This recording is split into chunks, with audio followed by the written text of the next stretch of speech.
Shalom. Euh, je vais parler d'un sujet, la guerre de Gog et Magog. Ce que Ézéchiel a vu et ce que Jean a vu. Euh, Vraiment, c'est un sujet difficile. Et avant de faire ce sujet, cet exposé, j'ai lu William Branham. William Branham n'en parle pas beaucoup. Et j'ai essayé un peu de voir ce que les autres pasteurs, ils ont prêché. Beaucoup n'ont jamais osé toucher ce sujet-là. Vous voyez? Mais après, il y en a qui confondent Gog et Magog et Armageddon. Bon, bref. Moi, je vais vous montrer ce que moi j'ai compris. Or, Gog et Magog, c'est à Ézéchiel 38 et verset, et Ézéchiel 39. Gog et Magog, Jean a parlé de ça dans Apocalypse 20. Moi, je vais vous parler de ce que Ézéchiel a vu. Dans Ézéchiel, il y a ce qu'on appelle les Gog et Magog. C'est quoi Gog? C'est quoi Magog? Déjà, il faut comprendre. Ensuite, qu'est-ce qui va se passer? Or, Gog, d'après Ézéchiel, je parle d'abord d'après Ézéchiel, après je parle selon Jean. Vous allez voir qu'ils n'ont pas vu vraiment réellement la même chose. D'après Ézéchiel, il y avait le Gog, le roi du Nord. Ça, tout le monde sait.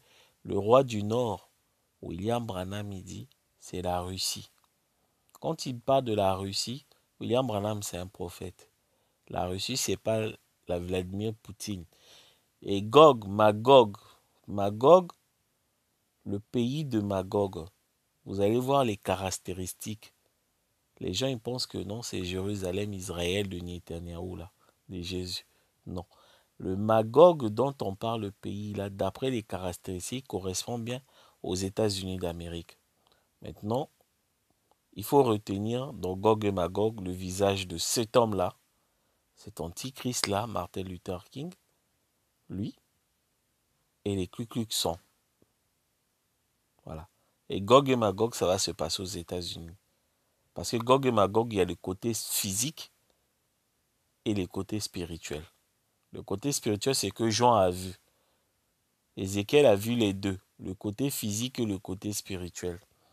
Maintenant, on va prendre d'abord ce que William Branham dit.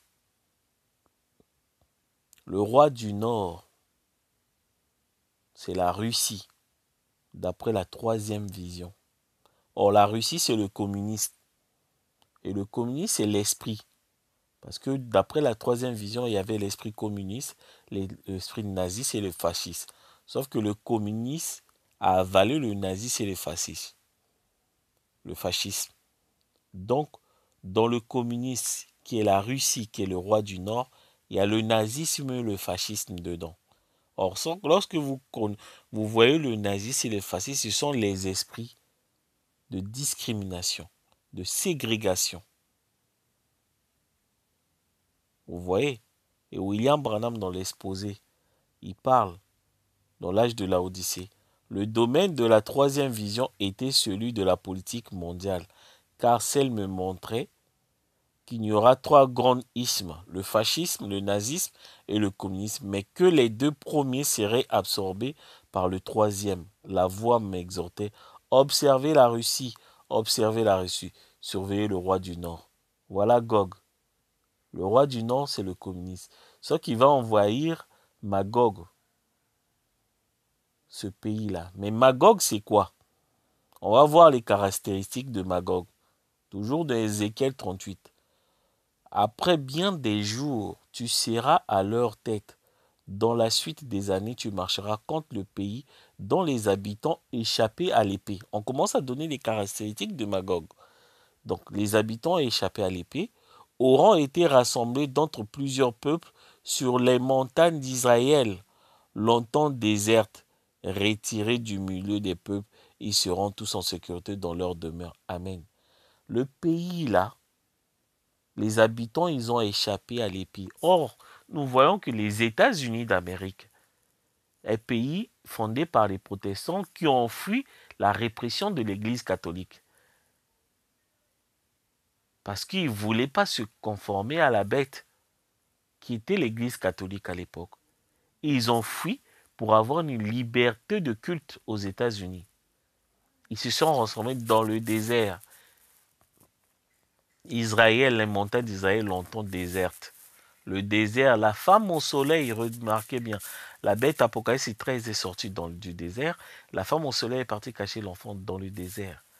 Le désert, ce sont les États-Unis d'Amérique. C'est là où le pays, où les gens, les habitants ont fui la répression, l'épée de la bête pour venir fonder les États-Unis d'Amérique. Donc l'esprit communisme, la Russie, va envahir les États-Unis d'Amérique. Là, je suis en train de parler le côté physique. Vous voyez? Si nous prenons par exemple, là, vous allez voir que quand l'esprit là viendra, il viendra sur les gens. La première fois, est venu sur Martin Luther King. Si vous prenez cette citation, il prend soin de vous. Paragraphe 11. Je pense que Martin Luther King, inspiré par le communisme, ce qui va certainement conduire environ 1 million de gens à un piège mortel. Voyez, je ne dis pas que c'est le Seigneur qui me l'a dit.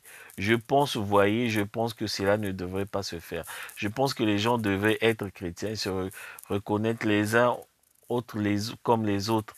Et je pense que rien n'en cause. Maintenant, Gog et Magog. Gog et Magog, c'est l'esprit communiste qui viendra chez les Noirs. Parce qu'il y aura l'esprit de ségrégation, le fascisme et le nazisme. Ne pensez pas que le nazisme et le fascisme, l'esprit autoritaire ou de ségrégation, ce n'est que chez les Blancs. Pas du tout. Quand vous avez l'esprit communiste, l'esprit de communauté, c'est que vous détestez d'autres communautés. C'est toujours comme ça. C'est toujours comme ça. Et cet esprit communiste a été dans Martin Luther King. Et en même temps était chez les Ku Klux Klan. Voilà la Russie. La Russie, c'est pas Poutine. La Russie, c'est pas la Russie, là, de Vladimir Poutine qui viendra envahir. La Russie dont on parle, c'est un esprit qui viendra chez les Noirs et chez les Blancs, le nazisme. Pour eux, les États-Unis, c'est leur pays. Parce que c'est eux qui l'ont fondé, ce sont les protestants qui ont fui la répression de l'Église catholique pour venir fonder. C'est ça le nazisme. L'esprit nationaliste, il pense que le pays les appartient. Et l'esprit fasciste, c'est l'esprit autoritaire. Donc eux, ils ont ces esprits-là. Que ce soit les noirs et les blancs.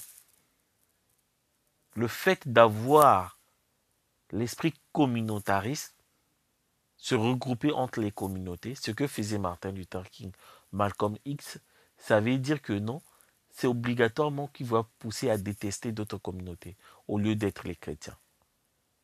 Et c'est la Russie qui va envahir les États-Unis. C'est pas Vladimir Poutine. William Branham est clair. William Branham, il dit ici, il dit dans l'histoire de ma vie, paragraphe 43, eh bien, écoutez, frères, n'ayez pas peur de ce que la Russie viendra ici nous fouetter. Nous nous fouettons nous-mêmes. C'est vrai, nos propres mœurs nous avalisent. Ce qui détruit la pomme, ce n'est pas le rouge-gorge qui la picote, mais le ver qui le ronge, le trognon de l'intérieur. C'est là ce qui se passe donc, des termites qui rongent la fondation de notre maison. Les termites sont là.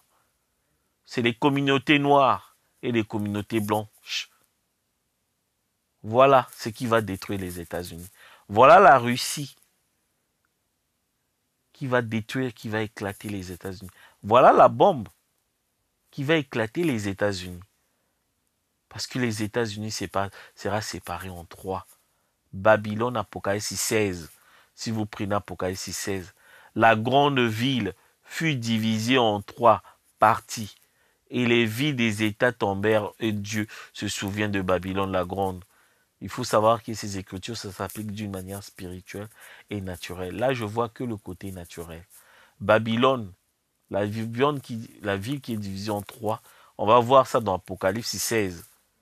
Et diront malheur, malheur, la grande ville, la même ville qui était vêtue de lin et de pourpre d'écarlate parée d'or, des pierres précieuses et des perles, en une seule heure, tant de richesses ont été détruites. Amen. La ville là, du côté naturel, ce sont les États-Unis d'Amérique. Et William Branham, il explique, dans l'âge de l'église de Pergame, paragraphe 180. Cette femme, la bête, était écarlate, mais la femme était vêtue de pourpre. Ne vous ai pas averti l'autre jour qu'il y a 3 rideaux? Je ne sais pas combien de temps je vais encore vivre, mais souvenez-vous ceci, il y a déjà plusieurs années que je vous ai dit, observez la Russie. Il y a 3 rideaux, souvenez-vous de cela. Il y a le rideau de fer, le rideau de bambou, la Chine rouge et il y a le rideau de pourpre. Observez le rideau de celui-ci du séducteur. Observez la Russie. C'est l'esprit communiste qui divisera le pays en 3, les Noirs, les Blancs et les Hispaniques. Et il y aura un soulèvement, raison pour laquelle William Branham le dit ici. William Branham il dit ici, donc question et réponse de 1962, paragraphe 207. J'ai dit un jour, vous recueillerez le fruit de cela. Il y a des millions de blancs et environ 100 millions de gens de couleur. Vous aurez un soulèvement. Vous voyez, le soulèvement là, la guerre entre les noirs et les blancs.